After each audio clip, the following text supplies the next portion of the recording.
2 teenagers, 2 luxury car और 4 innocent लोगों की मौत।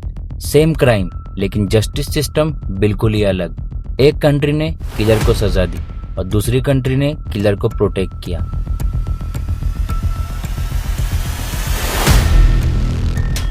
2022 में मैकेजिन श्रीला, एक 17 साल की लड़की, ओहायो यूएसए से अपनी कार को 100 माइल्स पर आवर की स्पीड से जानबूझकर एक दीवार में मार देती है और वहां 2 लोगों की दर्दनाक मौत हो जाती है। इन्वेस्टिगेशन में आता है कि श्रीला बिल्कुल ही होश में थी और वो बिना ड्राइविंग लाइसेंस के कार को ड्राइव कर रही थी। जज के सामने सर्विलेंस फुटेज और हजारों टेक्स्ट मैसेज पेश किए गए। जज ने सारे रिकॉर्ड्स चेक किए और सीधा 15 साल की सजा सुना दी। कोई मर्जी नहीं, कोई सिफारिश नहीं, सीधा इंसाफ हुआ। और अब इंडिया में देखो, मैं 2024 पुणे 17 साल का वेदांत अग्रवाल ड्रंक बिना लाइसेंस के एक अनरजिस्टर्ड पोर्चे चला रहा है, जो कि उसके फादर ने गिफ्ट में दी थी, और 2 आईटी इंजीनियर्स को रात के अंधेरे में कुचल देता है।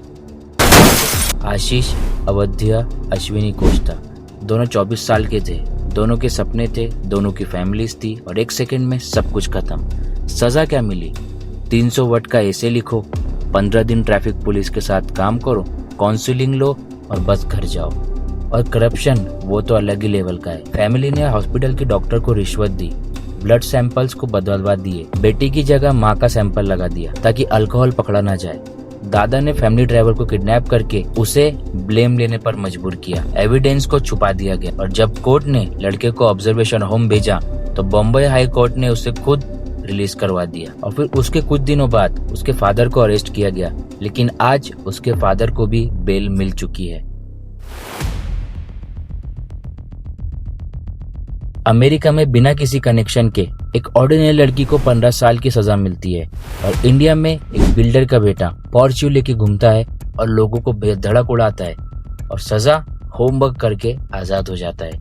ये जस्टिस सिस्टम नहीं है, ये एक करप्शन सिस्टम है। अनीश और अश्विनी को इंसाफ मिलना चाहिए था, उनकी फैमिली को इंसाफ मिलना चाहिए था, और तुम्हें और मुझे, हम सबको एक ऐसा इंडिया चाहिए जहाँ पॉर्च्यू और पैसा इंसाफ नहीं खरीदे।